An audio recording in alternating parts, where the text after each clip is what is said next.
বাগবাজারে মায়ের বাড়ি। মা যেহেতু খালি হাতে কাউকে ফেরাতেন না, সেহেতু মায়ের বাড়ি আসলে এখানে কিন্তু ভোগ প্রসাদ গ্রহণের জন্য 1 টাকাও মূল্য নেওয়া হয় না। বিনামূল্যে ভোগ প্রসাদ বিতরণ করা হয়। এবং এই ভোগ প্রসাদের জন্য আপনারা কুপন কিভাবে পাবেন, কুপন দেওয়ার টাইম কি রয়েছে, এবং মায়ের বাড়িতে বাসে, ট্রেনে বা মেট্রোতে করে আপনারা কিভাবে আসবেন, এবং মা 11 বছর ধরে যে গঙ্গার ঘাটে স্নান করতেন, সবকিছু থাকছে এই ভিডিওর মধ্যে। তো চলুন ভিডিওটি শুরু করা যাক। এখন আমি রয়েছি সারদা মায়ের বাড়ির মেন গেটের ঠিক সামনে। এই মায়ের বাড়ি আসার জন্য এটা হলো বাগবাজার 240 বাস স্ট্যান্ড। আপনারা যেখান থেকেই বাসে উঠুন না কেন, আপনাদেরকে বাগবাজার নামতে হবে। বাগবাজার নামলে সামনে দূরের দিকে একটি মোড় রয়েছে, তো ওই মোড়ে কিন্তু আপনাদেরকে নামিয়ে দেবে। ওখান থেকে কিন্তু আপনারা এই পর্যন্ত হেঁটে চলে আসতে পারেন। পায়ে হেঁটে আসলে 1 থেকে 2 মিনিট লাগবে, বা ওখান থেকে আপনারা অটোতে করে চলে আসতে পারেন। মায়ের বাড়ি বললে আপনাদের কিন্তু ডিরেক্টলি মায়ের বাড়িতে নামিয়ে দেয়। এবং আপনারা যদি মেট্রো করে আসেন, তো নিয়ারেস্ট মেট্রো স্টেশন হলো শ্যামবাজার। তো ওখান থেকে কিন্তু আপনারা পায়ে হেঁটে চলে আসতে পারেন বা বাসে করে আসতে পারেন। এখানে আসলে কিন্তু আপনারা এরকম একটি মেন গেট দেখতে পাবেন। এই গেটটি হলো সারদা তোরান গেট। তো এই গেট দিয়ে আমাদেরকে এখন ভেতরে প্রবেশ করতে হবে। ভেতরে প্রবেশ করলে এখানে কিন্তু মায়ের বাড়ি যাওয়ার জন্য এখানে কিন্তু দেখুন একটি অ্যারো করা রয়েছে। এই অ্যারোটাকে ফলো করে কিন্তু আমাদেরকে যেতে হবে। তো আমাদেরকে কিন্তু এখন এদিকে যেতে হবে। ওখান দিয়ে হেঁটে আসার পর সামনে দেখুন আরেকটি অ্যারো রয়েছে। তো আমাদেরকে কিন্তু এখান থেকে বাঁ দিকে যেতে হবে। মায়ের বাড়িতে যাওয়ার রাস্তাটা কিন্তু খুবই সোজা। এখানে কিন্তু প্রত্যেকটা মোড়ে মোড়ে এরকম অ্যারো করা রয়েছে যে আপনাদেরকে কোন দিকে যেতে হবে। এই অ্যারো দেখে কিন্তু পৌঁছে গেলাম মায়ের বাড়িতে। এখন কিন্তু আমরা যেই বাড়ির পাশ দিয়ে হেঁটে চলেছি, এটা কিন্তু বাগবাজার সারদা মায়ের বাড়ি। পৌঁছে গেলাম মায়ের বাড়ির ঠিক সামনে।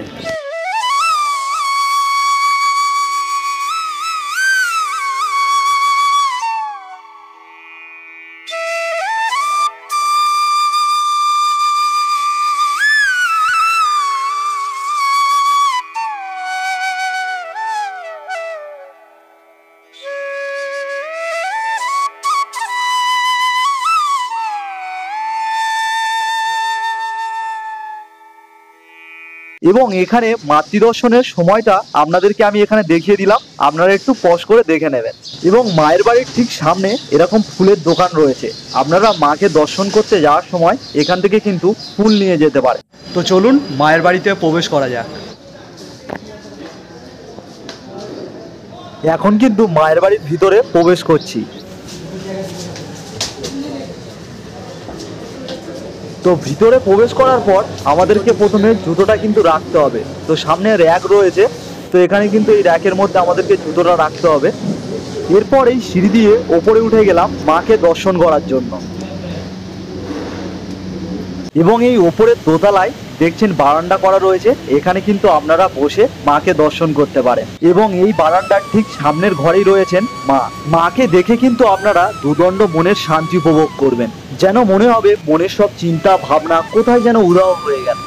এবং এখন আপনারা যেই ঘরটিকে দেখছেন, এই ঘরের মধ্যে কিন্তু মা দীর্ঘ 11 বছর ধরে দিন কাটিয়েছিলেন।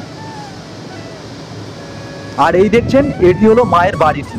কত সুন্দরভাবে ডিজাইন করা। বাড়ির প্রত্যেকটি জায়গায় যেন মায়ের ছোঁয়া লেগেই রয়েছে।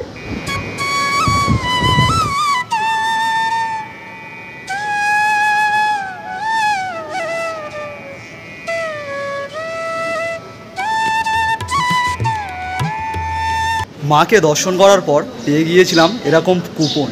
এই কুপনটার জন্য কিন্তু কোনো মূল্য নেওয়া হয় না। এবারে আপনাদের কুপন দেওয়ার টাইমটাকে জানিয়ে দিই। সকাল 9:30 থেকে সকাল 10:30 পর্যন্ত। এর 1 মিনিট দেরি হলে কিন্তু আপনাদেরকে আর কুপন দেওয়া হবে না। দুপুর 12টা থেকে মায়ের ভোগ প্রসাদ বিতরণ করা হয়।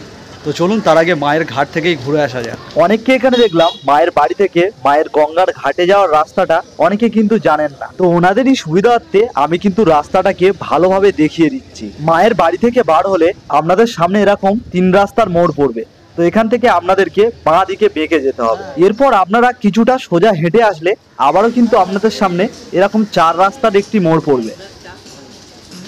এই 4 রাস্তার মোড় থেকে কিন্তু এবারে আপনাদেরকে ডান দিকে বেঁকে যেতে হবে। এবারে কিন্তু আপনাদেরকে কিছুটা স্ট্রেট হেঁটে যেতে হবে। যেহেতু দুপুর 12টা থেকে মায়ের বাড়ির ভোগ বিতরণ করা হয়, তো তাই কিন্তু আপনাদের হাতে অনেকটা সময় থাকবে, আপনারা একটু এদিক ওদিক ঘুরে নিতে পারেন। এবং এখানে কিন্তু দেখার জন্য অনেক মন্দিরও রয়েছে, যেমন এই পাশে দেখুন শীতলা মায়ের মন্দির।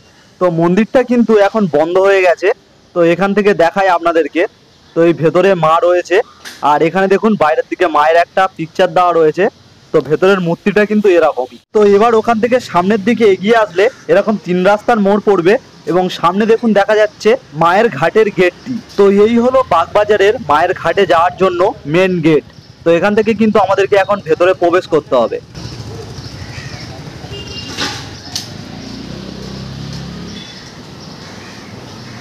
এখান থেকে আপনারা বের হলেই আপনারা দেখতে পেয়ে যাবেন সামনে ঘাট, এবং তার সামনে রয়েছে রেল লাইন। তো এটা কিন্তু কলকাতার যে চক্র রেল চলে সেই চক্র রেলের লাইন, এবং সামনে দেখুন রয়েছে বাগবাজার স্টেশন। তো আপনারা যদি ট্রেনে করে আসেন তো এই বাগবাজার স্টেশনে নামলে এখান থেকে কিন্তু মায়ের বাড়ি একদম 1 থেকে 2 মিনিটের হাঁটা পথ। পৌঁছে গেলাম মায়ের ঘাটের ঠিক সামনে, কিন্তু এখানে আজ চলছে শুটিং। তো এই দেখছেন বাগবাজারের মায়ের ঘাট।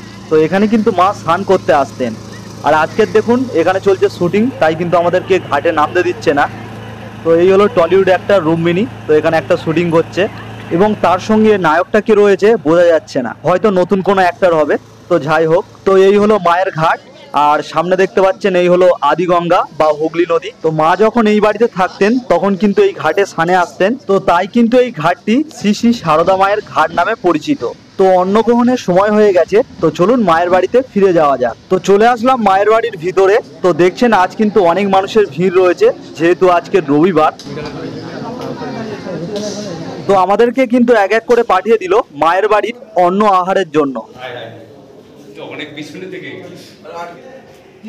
তো এখন কিন্তু আমরা সিঁড়ি দিয়ে ওপরে উঠছি। তো এবারে কিন্তু এখান থেকে একটি রুমের মধ্যে প্রবেশ করলাম। তো এখানে দেখছি অনেকে কিন্তু বসে রয়েছে খাওয়ার জন্য। তো ঘরের মধ্যেও অনেকে রয়েছে। তো আরেকটু এগিয়ে গেলে এখানে দেখুন আরেকটি ঘরের মধ্যেও কিন্তু সবাই বসে রয়েছে। তো আমাদেরকে কিন্তু আরেকটু এগিয়ে যেতে বললো। তো এখানে কিন্তু খাবারগুলো রয়েছে।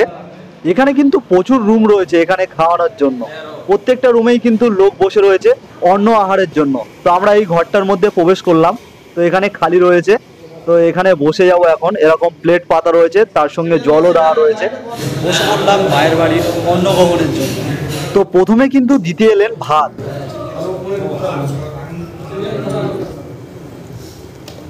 এরপর দিয়ে গেলেন আম, এটা বললেন ওরা মায়ের ভোগ। তারপরে চলে আসলো লাউয়ের একটি তরকারি, এরপর দিয়ে গেলেন ডাল। মায়ের বাড়িতে প্রত্যেক দিনই কিন্তু এরকম বহু মানুষ অন্ন আহার করেন।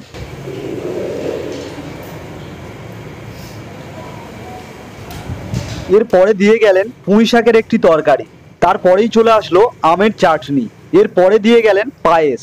তো কেমন লাগলো আজকের এই মায়ের বাড়ির ভিডিওটি যদি ভালো লাগে অবশ্যই একটু লাইক করে দেবেন, আর এরকম ভিডিও পেতে আমার চ্যানেলটিকে সাবস্ক্রাইব করে রাখবেন।